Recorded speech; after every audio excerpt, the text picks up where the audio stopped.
Ms. Erica Moritsugu, who is the Deputy Assistant to the President. Welcome, Erica. Thank you so much for joining us.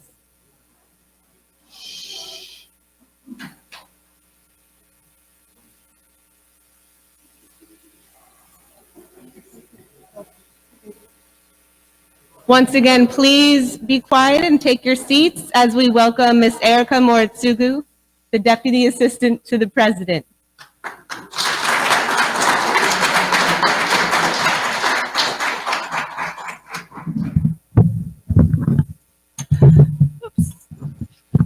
Good afternoon. My name is Erica Moritsugu, and I was recently appointed as the Deputy Assistant to the President to serve as the Asian American and Pacific Islander Senior Liaison to the White House. I've spent my entire professional and personal life fighting for social justice and the empowerment of communities and individuals, which is why I'm so honored to introduce messages from our elected officials from the U.S. Congress, who've been leaders in the fight to counter hate and bias in our society. Representatives Grace Meng, Ted Lieu, and Congressional Asian Pacific American Caucus Chairwoman Judy Chu, we thank you for taking the time to let us know that you are standing up for the AANHPI community and for showing the nation that leadership shapes discourse and can achieve real results. Let's play the video.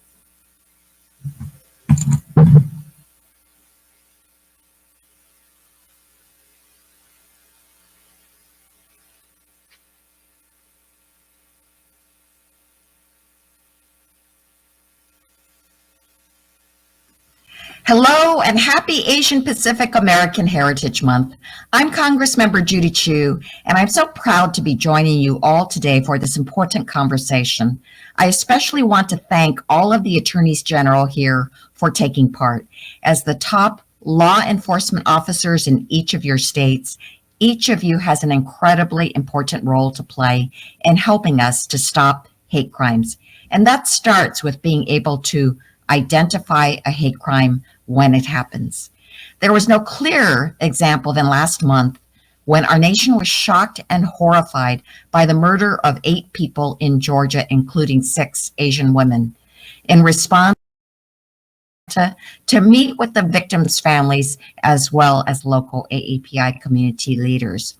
And we took steps to show how deliberate he was in targeting 3 Asian-owned spas. Starting at the site of the first shooting, named Young's Asian Massage, we then drove 27 miles, as the shooter did, until we arrived at 2 more Asian spas that were next to each other, where he continued his murderous spree. Local sheriffs have tried to diminish these crimes by saying the shooter had a sex addiction and a bad day.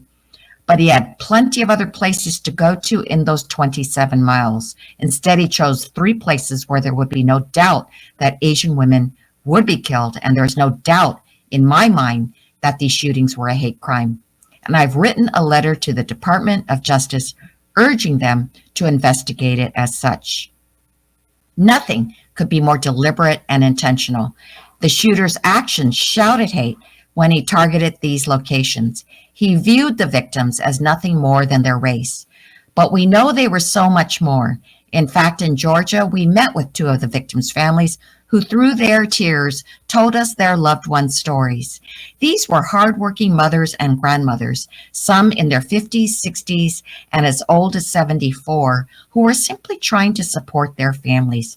Xiao Jiatan was the owner of Young's Asian Spa and a mother who worked over 12 hours a day, 6 days a week, to provide for her family. Her daughter, Jamie, spoke to us through tears about how unfair it was that her mother's life was cut short. Young IU was a mother and grandmother who loved to cook Korean food and sing karaoke, who was loved dearly by her family and made sure her sons went to college. But sadly, while these shootings were shocking, they were not a surprise to many of us in the Asian American community. Since the start of the coronavirus pandemic, there have been over 3,800 reported anti-Asian hate crimes and incidents, which increased with Donald Trump's usage of the terms China virus, Wuhan virus, and Kung flu, fanning the flames of xenophobia. And it's only gotten worse with attacks becoming almost daily tragedies. That is why we in the Congressional Asian Pacific American Caucus, or CAPAC, have been taking actions for over a year with press conferences, statements, and legislation. And fortunately, we've already gotten help from an important partner, President Biden. Within his first week in office, President Biden issued a presidential memorandum to address anti-Asian hate that instructs the Department of Justice to work with the AAPI community in finding solutions in combating hate crimes and incidents. And earlier this month, the president invited me and other AAPI members of Congress to join him in the Oval Office to discuss additional ways that we can work together to address anti-Asian hate and keep our communities safe. One thing we discussed in that meeting was the need to strengthen existing hate crime laws and ensure that federal, state, and local officials have the resources they need to investigate and prosecute hate crimes. And that is why I'm so grateful that just last week, the Senate voted on Senator Mazie Hirono and Representative Grace Meng's COVID-19 Hate Crimes Act. This bill would help improve our hate crimes response by creating a new position at the DOJ to help improve hate crimes reporting. And it also includes the text of my bill, the No Hate Act, which will provide resources to law enforcement to improve hate crimes reporting and tracking. And let me say why this bill is so important. It's because currently America fails at gathering hate crime statistics. We have no idea what the extent of the problem is, nor the patterns, and as a result, America is operating in the dark. In 1990, a federal law was passed to require the FBI to track and tabulate hate crimes against protected groups. But the FBI could only rely on local law enforcement agencies to collect and submit this data. But the law does not compel these local agencies to do so. It is voluntary. In fact, there's no consistency in how they report a hate crime, and certainly not much training on it. For instance, if the police come to a crime scene where they see a swastika, is that reported as a hate crime or vandalism? Right now, there's not much training on such matters. In fact, 3 states don't even have a hate crime statute in place. No wonder there's a dramatic underreporting of hate crimes. Between 2009 and 2015, 17% of all law enforcement agencies in this nation failed to file a single hate crimes report. Estimates from the National Crime Victimization Survey estimate 250,000 hate crimes a year in this nation, but only 2.4% have been reported by local law enforcement. The No Hate Act would improve hate crime reporting by supporting the implementation of the National Incident-Based Reporting System for law enforcement agencies so that detailed and consistent information about hate crimes would be reported to the FBI.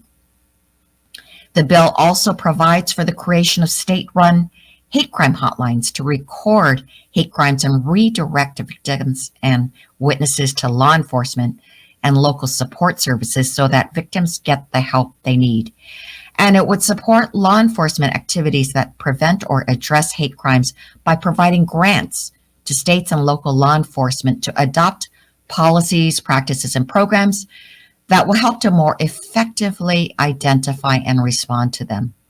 Lastly, it requires the U.S. Attorney General to submit an annual report to Congress, analyzing such factors as the number of states that have adopted hate crimes policies, the quality of hate crime data collection and reporting standards, and the degree to which states have units investigating hate crimes, engage in community relations functions related to hate crimes, and conduct hate crime trainings for agency personnel.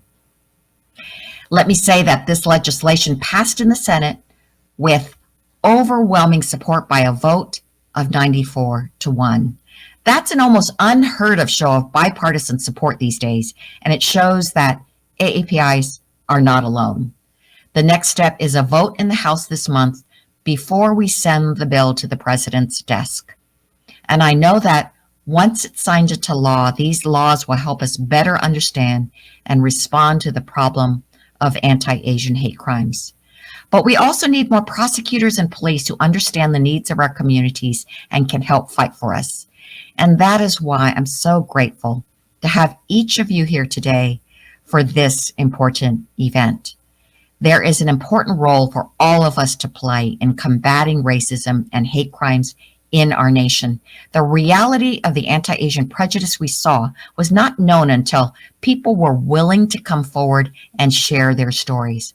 But tracking these crimes require everybody's effort. We need state and local AG offices to step up with tracking as well. That will not only help more Americans understand the depth of this bigotry, it will help with prosecutions. I want to applaud those who've already taken action in their states to connect victims and impacted communities to available resources, launch civil investigations, and support local law enforcement in their criminal prosecutions. And President Biden, Vice President Harris, and U.S. Attorney General Merrick Garland have been so vital in showing their solidarity with the AAPI community and highlighting that anti-Asian hate crimes will not be tolerated. This type of support from our nation's top leaders and all of you as attorneys general lets the AAPI community know we are not alone.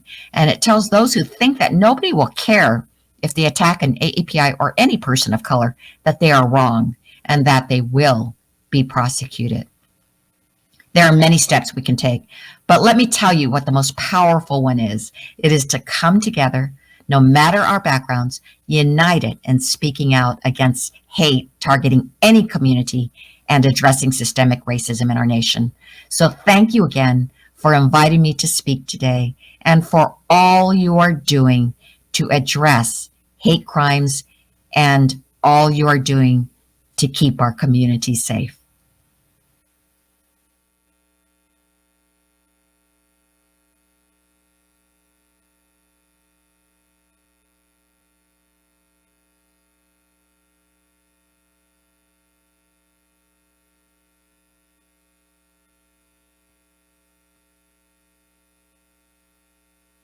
Congressman Ted Lieu, and I'm honored you asked me to speak. I want to thank Attorney General William Tong, Attorney General Carter Racine, and the Attorney General Alliance for convening this important event to fight back against hate towards the Asian American and Pacific Islander community.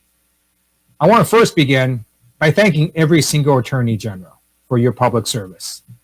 I'm a former prosecutor in the Air Force. My better half, my wife Betty, is a former Deputy Attorney General in the state of California. We both understand the importance of public safety. So thank you for being the top law enforcement official in your state, and thank you for keeping the public safe. As all of you know, there's been a rise in hate crimes against the AAPI community. A recent report showed that while hate crimes overall decreased, it increased 150% against the Asian American community in major cities across America last year. Another report showed that 1 in 4 Asian American students reported that they were the victims of racist bullying or hate incidents. And a Pew Research report recently came out showing that 1 in 3 Asian Americans now fear they will be the victim of a hate incident or hate crime. For those of us in the Asian American community, this is not particularly surprising. We know that when America experiences fear, sometimes minority communities are scapegoated. So in the 1850s, we had the whole Yellow Peril hysteria. That was then followed by the Chinese Exclusion Act. And during World War II, our country interned over 100,000 Americans of Japanese descent. And in the 1980s, when America feared the rise of Japan, again, there was a rash of hate crimes and hate incidents, including the murder of Vincent Chen in Michigan. And now during this pandemic, we see yet again another surge of hate towards the community. It was not helpful that last year, the former president of the United States used xenophobic phrases like Kung flu. So look, what China did with regards to the virus at the very beginning was indefensible. China lied about the virus, they misled the world. At the same time, if someone uses a phrase like Kung flu or Chinese virus, if someone attaches an ethnic identifier to the virus, that will invariably harm the Asian American community. I'm in the House Judiciary Committee, and we held a hearing on hate towards the AAPI community, and two of the experts testified that they could track that when the former president used this kind of rhetoric, you saw an increase in hate incidents. Thank goodness the current president doesn't use these phrases. In fact, he's been doing exactly the opposite. President Biden issued an executive order to fight against hate in the Asian American community. He also visited Georgia along with Vice President Harris and met with Asian American leaders. And President Biden talked about the Asian American community in a primetime national address. In Congress, legislation has also been introduced to tackle the issue of hate incidents and hate crimes. I'm very pleased that the Senate passed on a bipartisan basis the COVID-19 Hate Crimes Act. I want to commend Senator Hirono for being the Senate author, and then Congresswoman Grace Meng for being the House author. I'm a co-author of this legislation as well. Two of the things that this act does is, first, it directs the Department of Justice to expedite review of COVID-19 related hate crimes. And it also provides grants to states to better track and report hate crimes. I've also introduced my own legislation along with Congresswoman Lucy McBath. And what we're trying to do is modify the federal hate crimes law. As all of you know, the federal law on hate crimes has a very high standard. It basically requires the defendant to have used race or another protected class as the sole motivating reason for the commission of the crime. So not only is that an incredibly high standard to meet, it also does not comport with reality. We know that defendants can commit crimes for multiple reasons.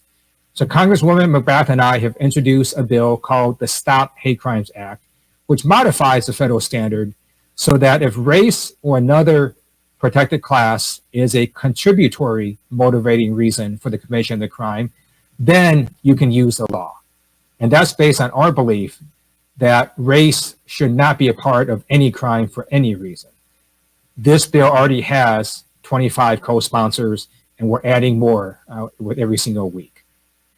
I also want to commend the nonprofit organizations, the businesses, and the other organizations that are involved with this important event. And together, if we work on a bipartisan basis, if we work with community leaders, and if we work with both the public and private sector, then we can fight back against hate towards the AAPI community. And I look forward to working with all of you to make sure that we continue to strive for a more perfect union and that we make America an even better place to live, work, and play. Thank you.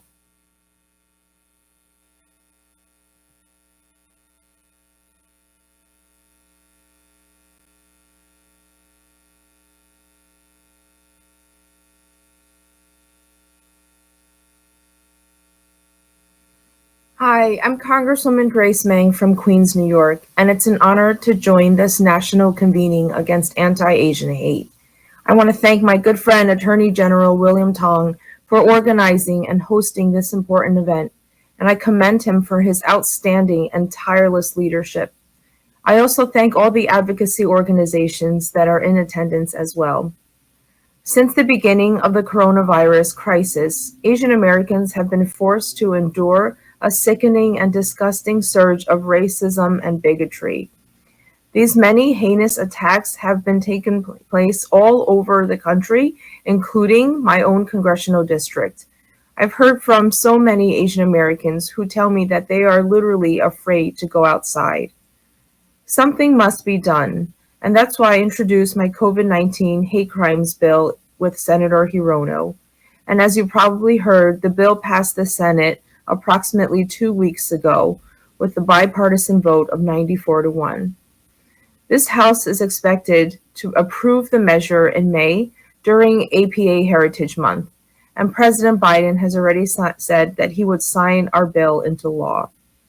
This critical bill would go a long way towards fighting this ongoing xenophobia and violence, and I'm so thankful and excited to see the measure moving forward. It would, among other things, create a position at the Department of Justice to facilitate expedited review of hate crimes, encourage more reporting of incidents in multiple languages, and help make different communities feel more empowered to come forward and report these incidents. My bill would also direct federal agencies to work with community-based organizations to raise awareness of hate crimes during the pandemic. The passage of my legislation shows that Congress is committed to working together to combat this discrimination and that these types of incidents will not be tolerated. When Congress hears concerns from Americans that they fear for their safety, it is incumbent upon us to take action. We have a responsibility to try to remedy the problem as quickly as possible, and moving forward with that effort is what occurred with the passing of my bill. There have been over 3,800 reported incidents against Asian Americans, but that figure is likely higher since many incidents go unreported. People need to feel empowered to come forward and report these incidents. Not everyone has the time or feels comfortable going down to the local police precinct. We need to make the process easier and more accessible. Additional reporting would also provide us with increased data, and that would give us a more accurate picture of the attacks that are taking place so that we can determine the best resources and solutions to address the problem. In March, I visited Georgia, where I met with victims of family members who were killed in the mass shooting, and they agreed that we need action now. Although I'm thrilled and proud that my bill is going through Congress, let's not forget that we all have a part to play in fighting intolerance and violence. As I tell people, people must do their part to put an end to these hate incidents. Call it out, prevent it, and report it. We need every person to step up and stand against it. Thank you so much for listening and for inviting me to participate in this important event. Thank you again to Attorney General Tong for hosting it.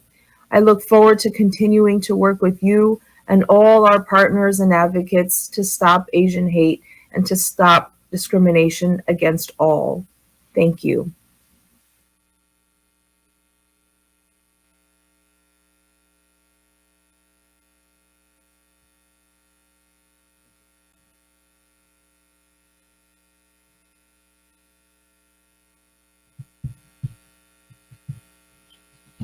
Okay. All right. We're going to now focus on law enforcement, and what a great introduction to the issues around law enforcement. You just heard 3 Congress people. It's not easy to get 3 Congress people to even, give us a little bit of time to listen to this. But I can tell you that the issue around AAPI hate is so substantial, so important, and that my colleague AG Tong's dedication and tenacity here is what led to our getting the Congress people on the video.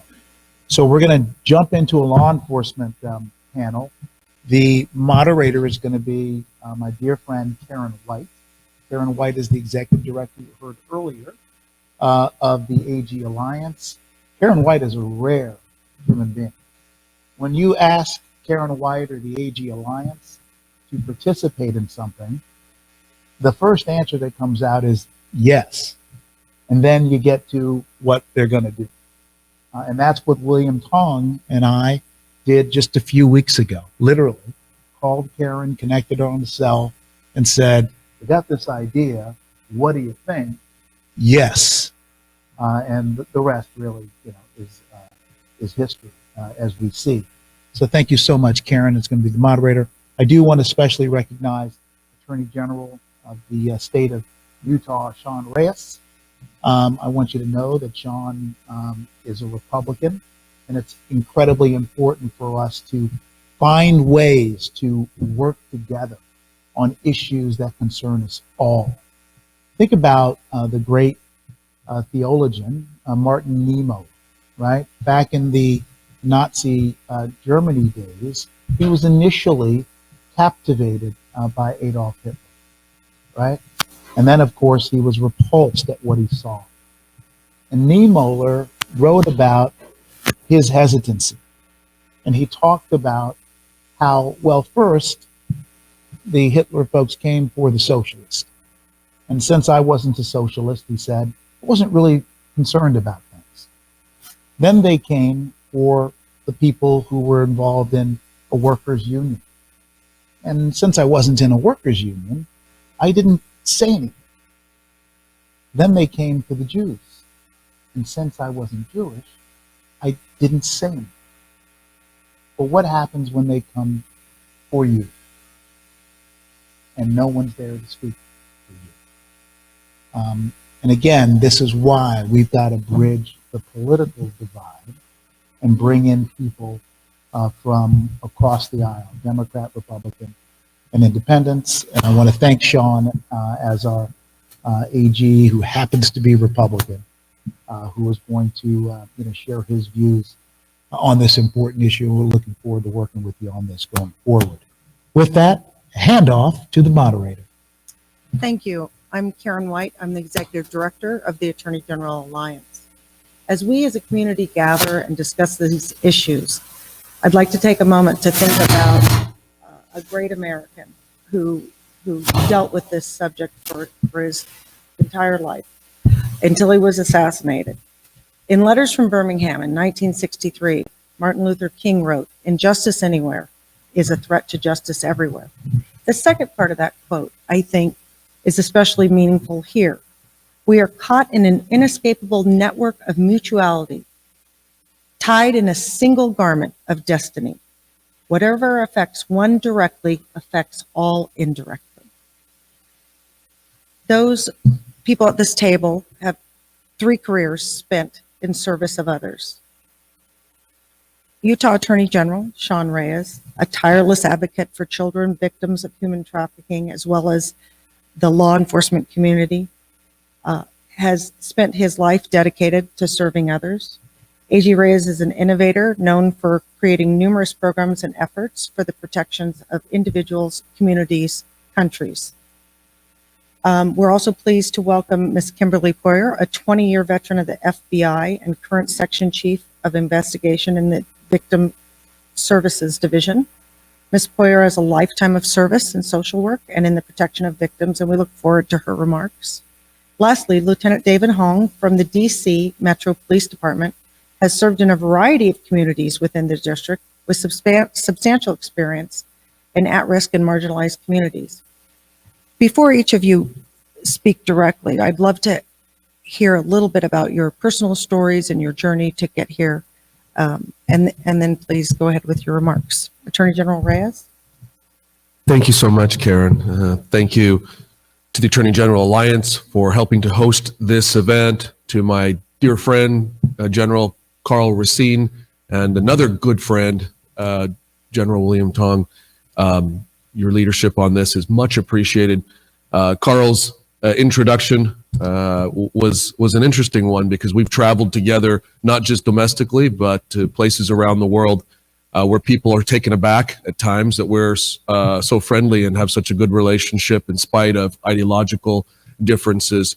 But notwithstanding what the media might portray, I think more often than not, all of us, including General Ford and General any other of their staff who are here, will recognize we work together far more often than not on critical issues for all of the citizens of our nation. And again, appreciate the invitation, the camaraderie. This is certainly not a Democrat issue or a Republican issue. It's a humanitarian, a human rights issue. It's a people issue, an American issue. So with that, I think just on a side note, recently I gave a somewhat flattering quote about General Racine, and the reporter was so taken aback by it and said, "Did I get that right?" And I said, "Yeah, no, he's a wonderful human being and very substantive and would make a great leader in a particular position at the cabinet level." And they just said, "Wow, we need to hear more of that." And again, feel the same way, General Tong, on all the work we've done in opioids.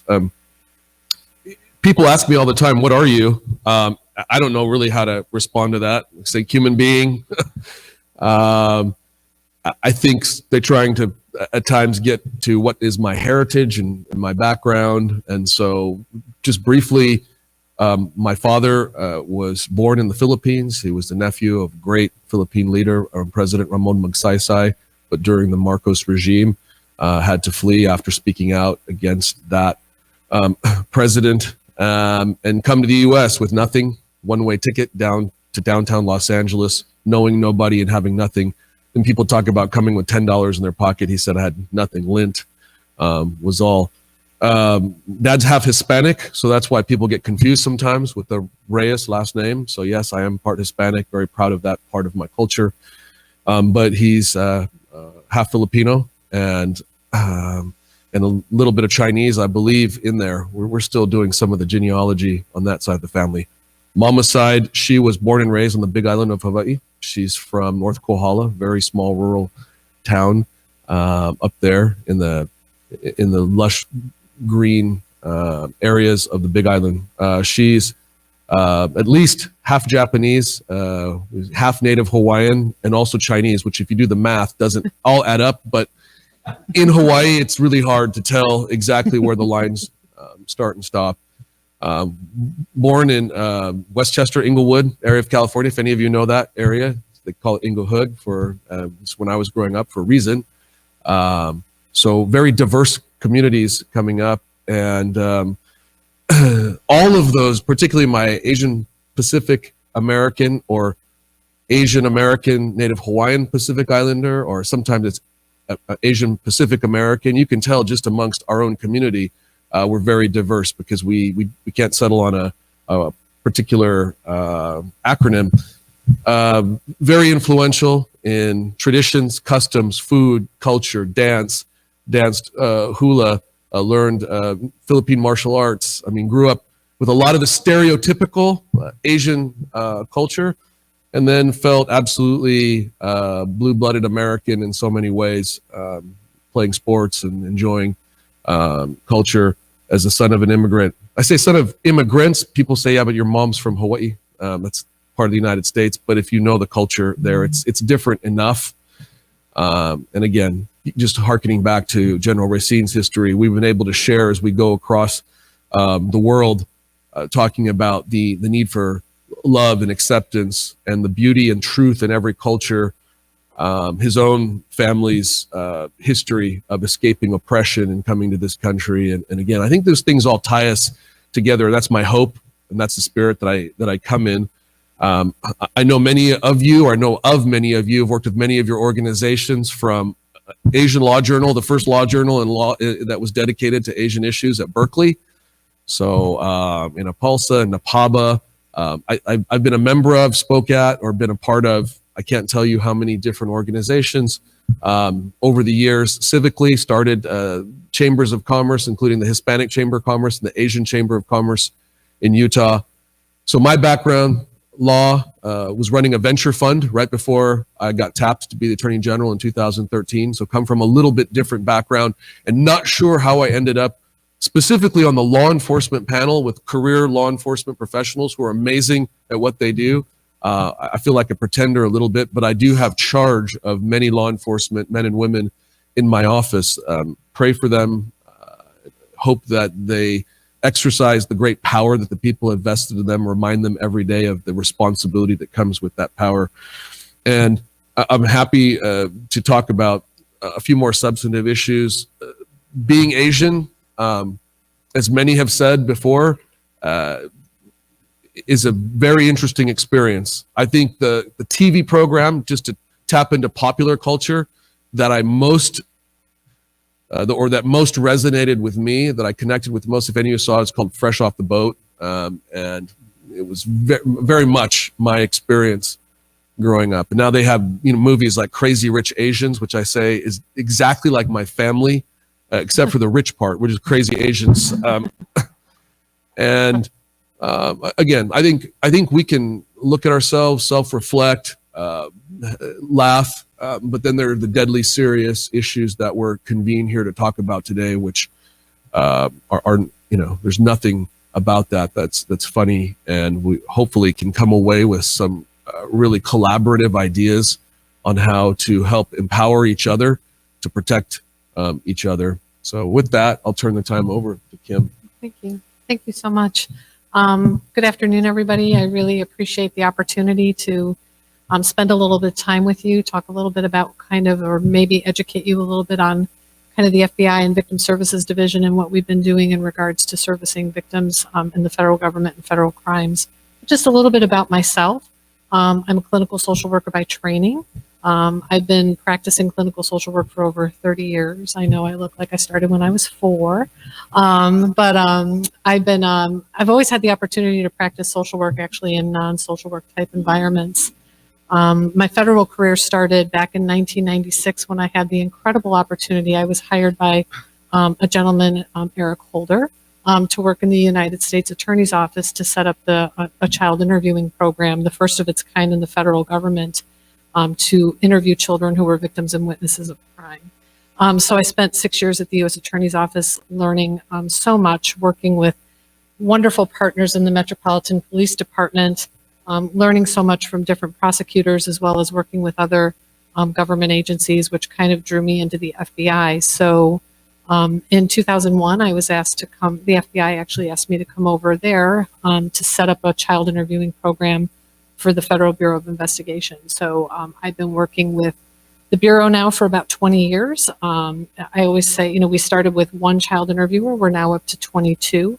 But when we get into some of the questions of the panel, I'd be more than happy to kind of share a little bit more about what we're doing. But once again, thank you so much for the opportunity to spend some time with you today.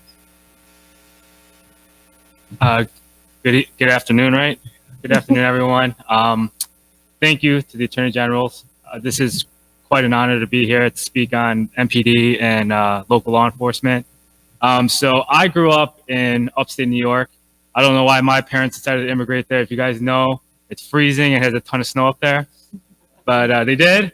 And so they stereotypically opened up a bunch of businesses, and that's where my life started. And so you name it, we had, my parents are South Korean, so we had the laundromat, the liquor store. I mean, I've seen my parents struggle and go through all that. And I remember, and I didn't really appreciate till now, since I grew up, how much hard work that my parents still put into this day. We still do have a beauty supply store and a diner, and they just don't stop. And it's just, even though I'm successful and moved on, I have a family of my own, they work like they still want the American dream. And that's something that I'll always remember and cherish from learning that. As I was growing up, I've always had a niche for law enforcement. It's just something that I wanted to do. I want to give back to the community, work with the community any way I can. It's not your traditional law enforcement. Law enforcement is not your traditional thing with Asian parents, as you all know. But I think they just wanted to get me out of the house, so they were just happy. So they were very supportive, obviously, and the career's been great to me. I've definitely done a lot of cool things. Previous to this, I was working with the FBI and the Child Exploitation Task Force, where we investigated all the child pornography and child sex abuse in Northern Virginia and DC. So I did that for quite some time, being a detective sergeant, overseeing detectives and working with awesome agents. And I have the awesome responsibility of what I'm doing now, which we'll get into. But the police department has been great to me. I've been able to rise the ranks as an Asian American. I know it's not something typically seen. You don't see a lot of high-ranking Asian officials.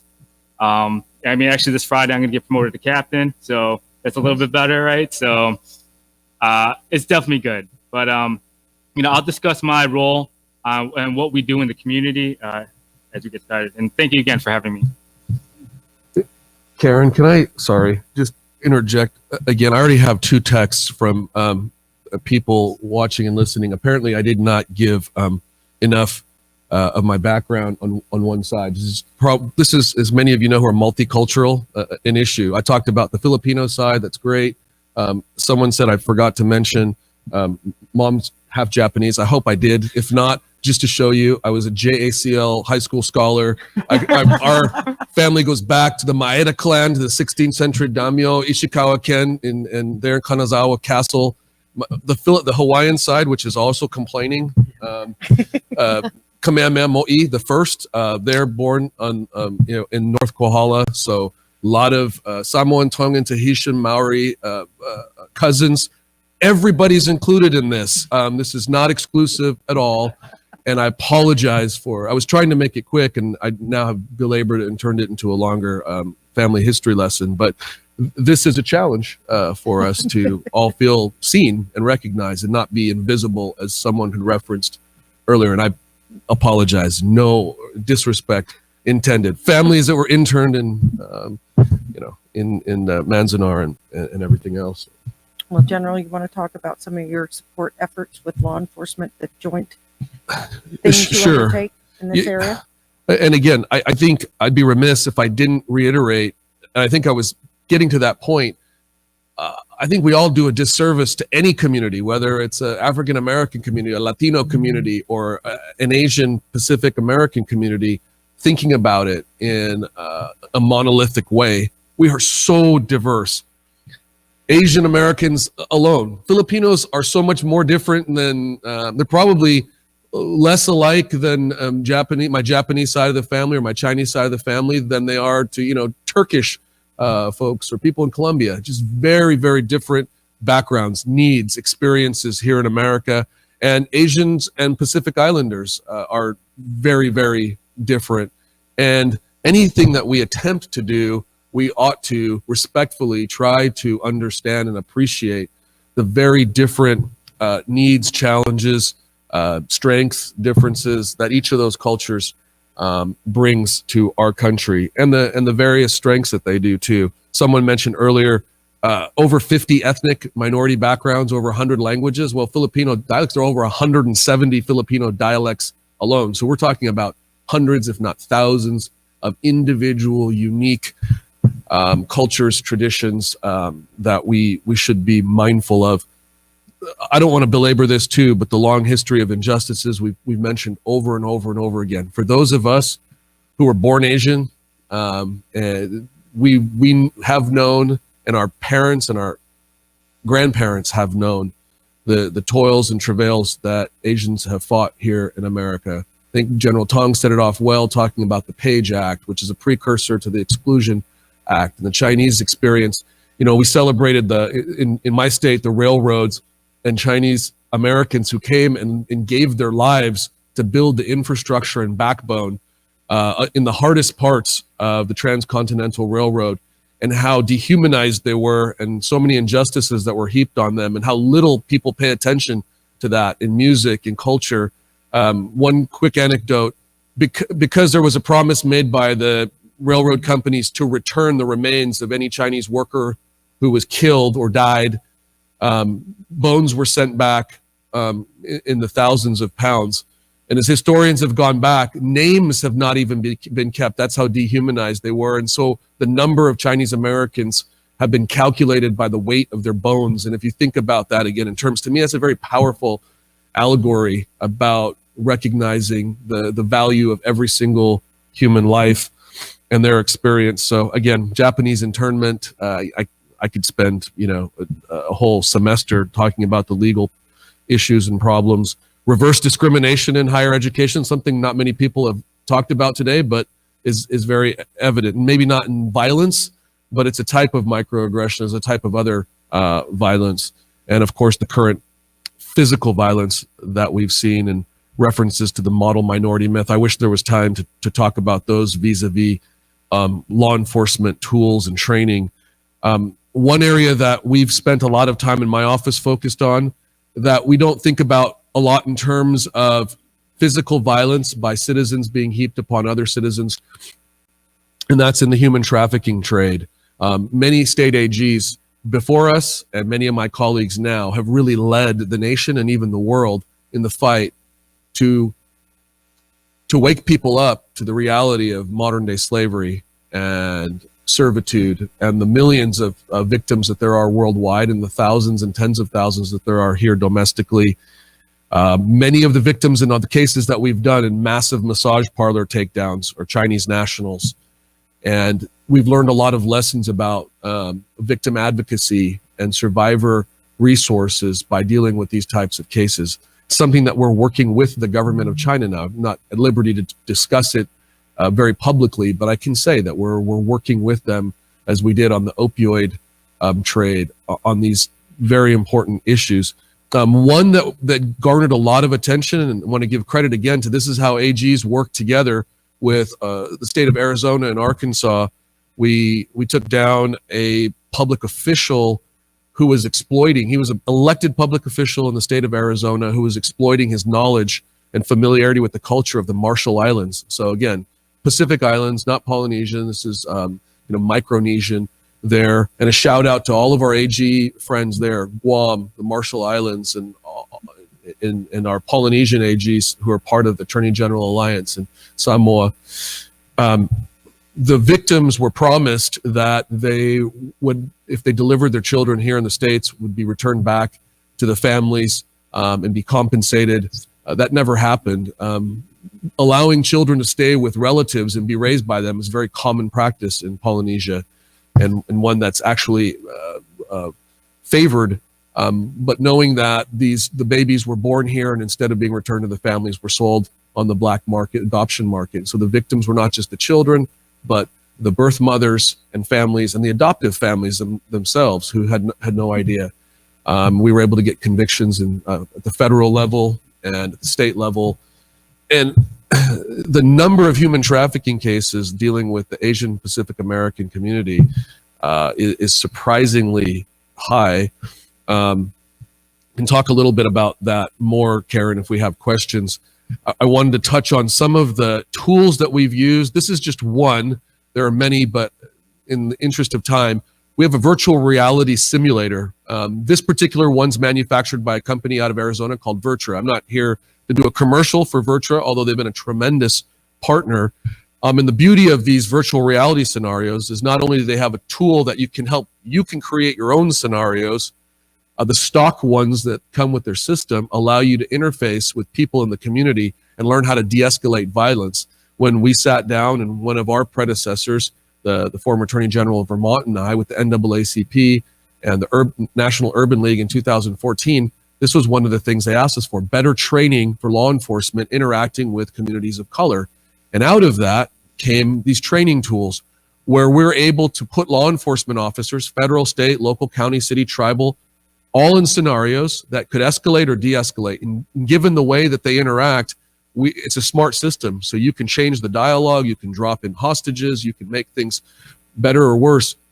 And what we've done is layer on top of that a training curriculum that helps make people aware, hopefully, of some cultural competence and how to treat people who might not understand or who may not be first generation Americans, and how to have law enforcement understand them better. One quick example, although it's not based on racial or ethnic markers, is we just created a program for autism for families whose children, unfortunately, we had some incidents with law enforcement, misinterpreted some behaviors by children on the spectrum and ended up hurting kids when they weren't being belligerent. And by creating tools within this virtual environment where we can, again, let law enforcement take chances to make mistakes and then talk about it and run it back and think about it and have experts and prosecutors in there discussing the legalities of it. It's been a very powerful tool. It hasn't made Utah perfect, but I think it's helped us stave off further incidents of violence against communities of color. And it's helped make everybody who participates. We don't just bring law enforcement through, we bring stakeholders throughout the community, educators, business people, legislators through to see these scenarios and interact. And again, they're not perfect. We are constantly, they're evolving and they're organic, but that's been another tool that we've used from the law enforcement side. The last 2 points I'll make, putting cases together, especially, states that have, Utah was a little late to the game in passing hate crimes bills and legislation. And so we don't have nearly as many, not only that, we're a smaller population state, case studies and history to show. But I think from working with my prosecutors, it's been difficult to find evidence, even when we feel like or we know that it was motivated by hate and violence, evidence that that's admissible evidence that we can use. And so we've really tried to reach out to rural communities and smaller communities and use other expertise that we have from our Internet Crimes Against Children Task Force and our Secure Strike Force online through the internet to be able to call through social media and potentially show hate as a motivation, at least as an aggravating factor, if not for the underlying crimes in the prosecution.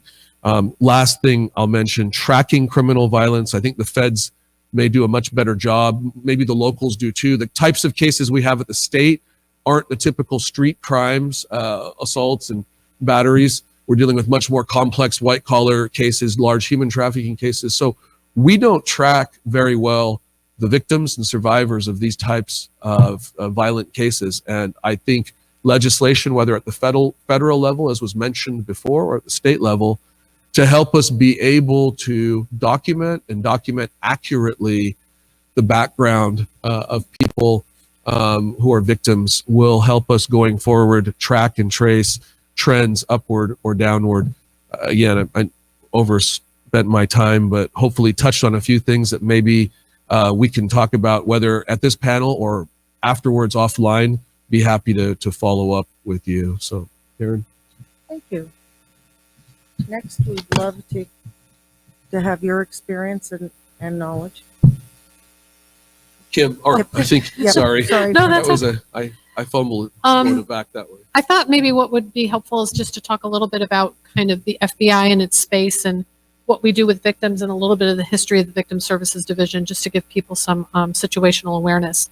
So obviously by statute, the CVRA, the Crime Victims' Rights Act, and the Victims' Rights and Restitution Act, there are statutory obligations to meet for victims of federal crime. But I'll roll it back. So 9/11 was a real seminal moment, not just for us in the country, but I think for the FBI as an organization in regards to how it was approaching victims, how it was servicing victims. And what we realized was that we kind of, like any helping profession, you start people want to do things for the right reasons. And then what comes along is an education, training, research, journals, and where we were at in the Bureau in 2001, I will say, was just kind of almost in a paraprofessional collateral duty. We really didn't have a professional victim assistance program at that time. I always kind of tease that people that were doing victim assistance either really liked it or they were getting picked because they were being punished to do those kinds of things. At the time, Director Mueller, who had a tremendous amount of experience, first at the U.S. Attorney's Office in D.C., but also when he was the DAG, when we were dealing with the Lockerbie case, saw just kind of what professional victim services could do. So, in 2001, we stood up the division. We had about 5 people that were here at headquarters program managing. We had about 31 people out in our field offices. So let's fast forward 20 years. We're up to almost 270 full-time professionals. We have a variety of professionals from our victim specialists who have to have an education and a background and training in some type of social sciences, social services. We have operational psychologists. We have a presence overseas in our hostage recovery fusion cell. We do a lot of work with a lot of organizations. As the lieutenant was saying, our task forces are really critical for us to make sure that we are all working collectively together. In the 20 years that the Bureau has really stood up this division, we've gone from, as I said, 1 child interviewer to 22. Just to give you an idea, in 20 years, we've serviced over 2 million victims. We provide on annual over about 250,000 direct services and direct contact with victims annually. We've done over 14,000 forensic interviews of child victims and child witnesses. And we've also deployed 32 times to mass casualty or mass violence events. But it really, our responsibility is to inform, support, and assist victims through that whole criminal process.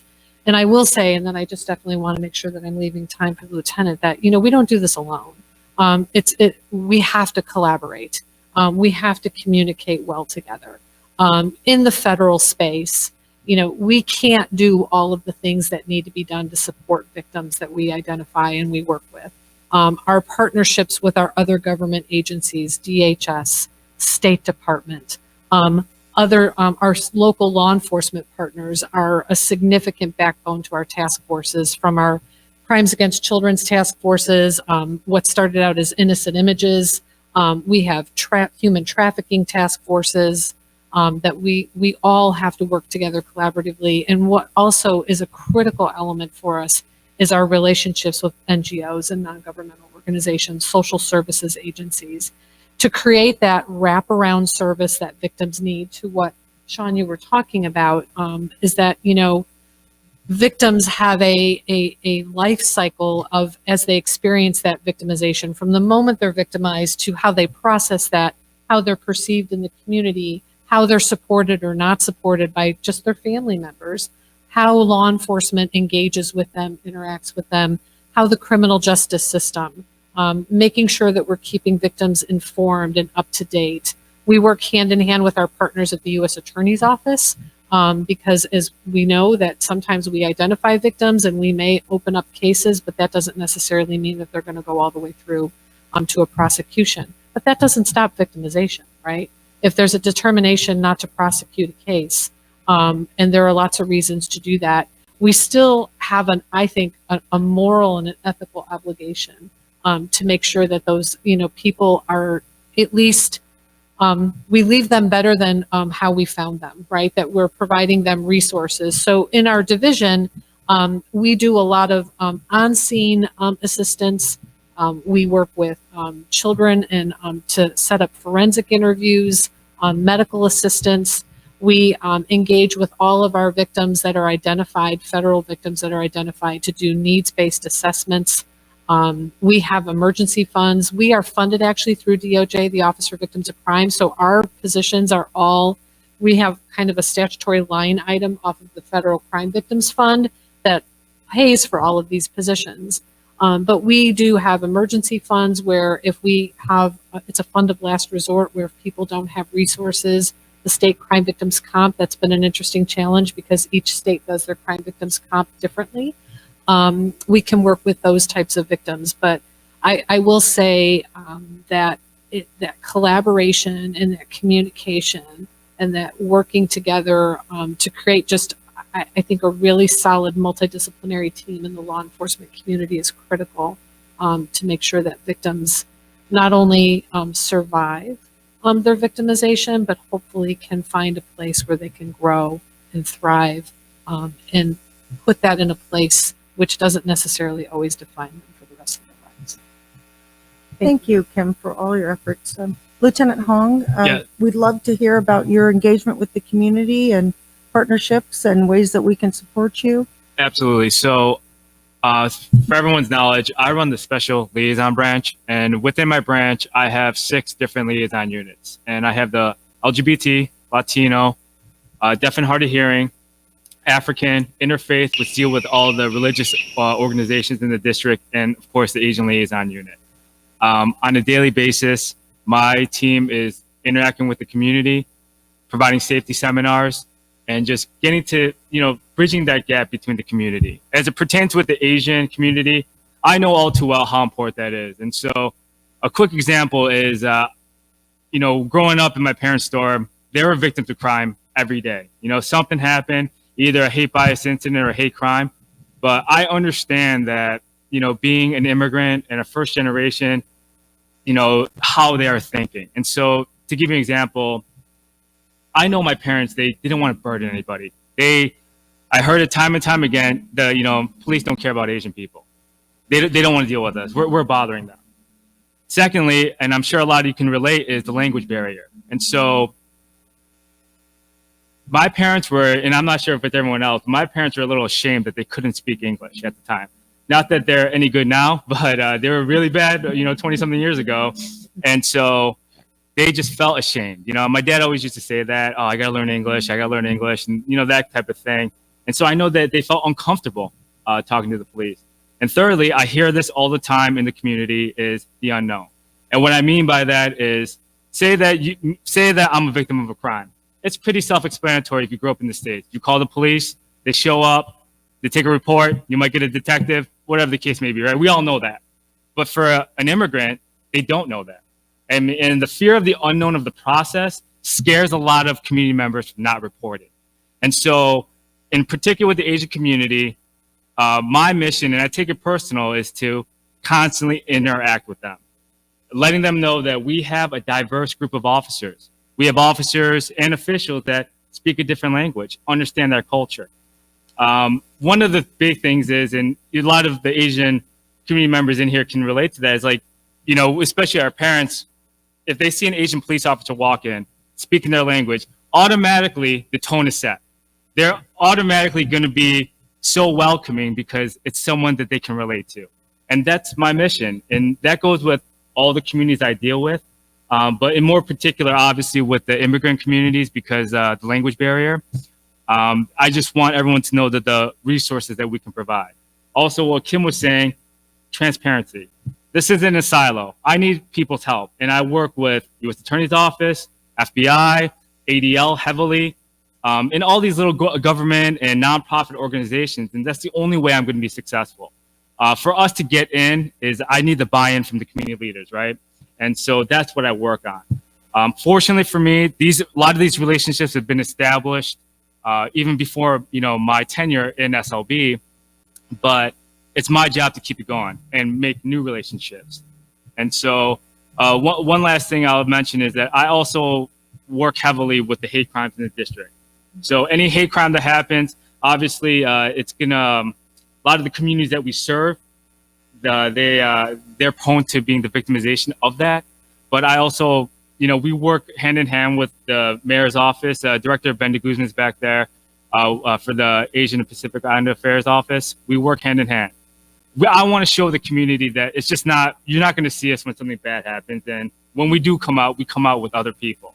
And so, you know, it's very important for the community to realize that how much work is actually, you know, going on between all these agencies. And it's just all about familiarity and comfortability when reporting these crimes. And I know that. And my big mission for my guys is get them to report. I want to know about all the incidents, hate bias incidents, hate crimes. It doesn't matter. They got to report to us. You know, and the hate bias, a lot of people have been talking about it. It might not be a crime, but it can identify trends, right? And so if some person just keeps attacking the store, yeah, they might just be using racial slurs. It's not a crime. You got to let us know, because that can escalate to something like, you know, God forbid, like Georgia.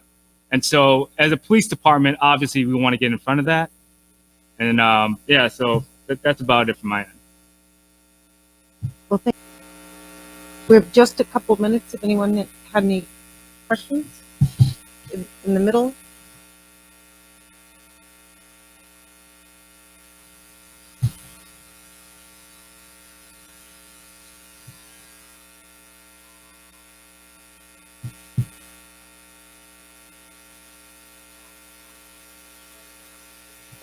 Reporting to FBI in 2019, we had a whopping 0 cases of hate crimes against AAPI. That's not possible. We also have 4 bills that are languishing to upgrade our hate crime statutes. So in interacting with Asian American community service organizations, the APA Bar in Philadelphia, to talk about, what do you think about this legislation? Is it any good? Does it meet your needs? One of the feedback pieces that we got was that it wasn't enough, although it was important to address it. And this package of 4 bills contained one in particular that was a training bill to address training for police. But the bar came back and said, hey, the piece missing is support for victims, especially multilingual support. So if we look at AAPI crimes, prior to 2020, there was definitely, for Pennsylvania, nothing reported to the state police. Therefore, the state police reported nothing to the Bureau. But another element in talking with police, and I think I'd love to ask you guys to address this, because it all goes to, you can't measure what isn't reported, and you can't deal with what you can't measure. So in reaching out to chiefs of police in my area, in my county, one of them said, hey, this sounds like another unfunded mandate. It's great that you want to pass a bill with training, but how am I going to backfill that officer's time? And then he explained to me how Marcy's Law works and how officers have to go and knock on every single door in a radius of the perpetrator.